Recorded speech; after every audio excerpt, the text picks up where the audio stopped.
राम राज्य की कल्पना की बात करते हैं। राम राज्य क्या था? राम राज्य में सभी लोग अपनी बातों को रखते थे प्रभु राम के सामने, सारी दुख समस्याओं को समाधान किया जाता था। परंतु इस राम राज्य में, जिस राम राज्य की भारतीय जनता पार्टी बात करे, इस राम राज्य में किसी को भी समानता का अधिकार नहीं है। ऊंच नीच की बात करते हैं, सदैव धर्म पे बात करते हैं, किसी को सुख सुविधाओं पर बात नहीं होती है, बल्कि जो भी गरीब हो, गरीब तबके का व्यक्ति है, अल्पसंख्यक है या कोई भी समुदाय का व्यक्ति है, उसको लगातार प्रताड़ित करने का कार्य भारतीय जनता पार्टी करती आ रही है और कर रही है। तो ये राम राज्य नहीं है। और जिस राम राज्य की अगर बात हम लोग कर रहे हैं, यानी आम जनता जिस राम राज्य की बात करे, उस राम राज्य में भारतीय जनता पार्टी को उस राम राज्य की जनता ने हराने का काम किया है। कह रहे जो राम को लाए उनको लाने की बात हो रही थी, आप लोगों ने यही सराह दिया बीजेपी। देखिए, वो राम को लाने वाले कौन थे? राम को लाने वाले तो राजा दशरथ थे। वो कौन होते हैं राम को लाने वाले? उन्होंने हमारे राम का अपमान किया था, इसी कारण प्रभु श्री राम ने उनको श्राप देने का काम किया है।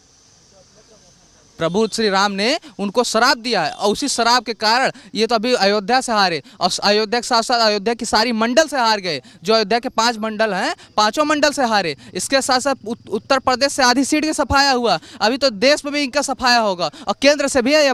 सरकार जल्द से जल्द जाने वाली है, क्योंकि प्रभु श्री राम का श्राप है। और प्रभु श्री राम ने थोड़ी दया की थी कि मगर अब वो दया इनकी नहीं की, क्योंकि इन्होंने अयोध्या वासियों को गाली दिया, इसलिए अब प्रभु श्री राम इनकी सरकार गिराने का भी काम अपनी श्राप के द्वारा करेंगे। नहीं तो लेकिन क्या नाम है, गाली इसलिए पड़ रहा है ना कि मोदी जी ने यहाँ रोड बनाया, मंदिर बनाया, मोदी जी ने विकास किया।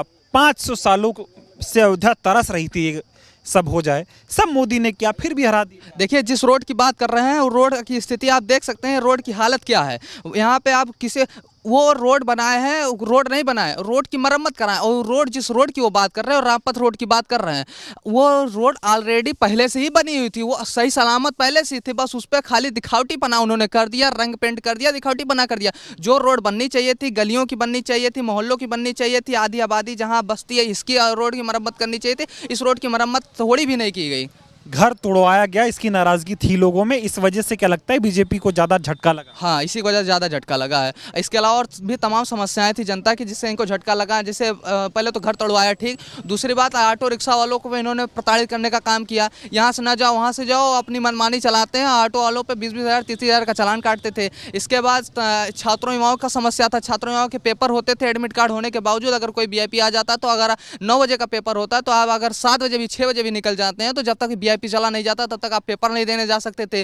तमाम युवाओं के पेपर छूटे। इसी जो जनमानस की तमाम समस्याएं थी, इसी कारण उनको हारे हैं वो।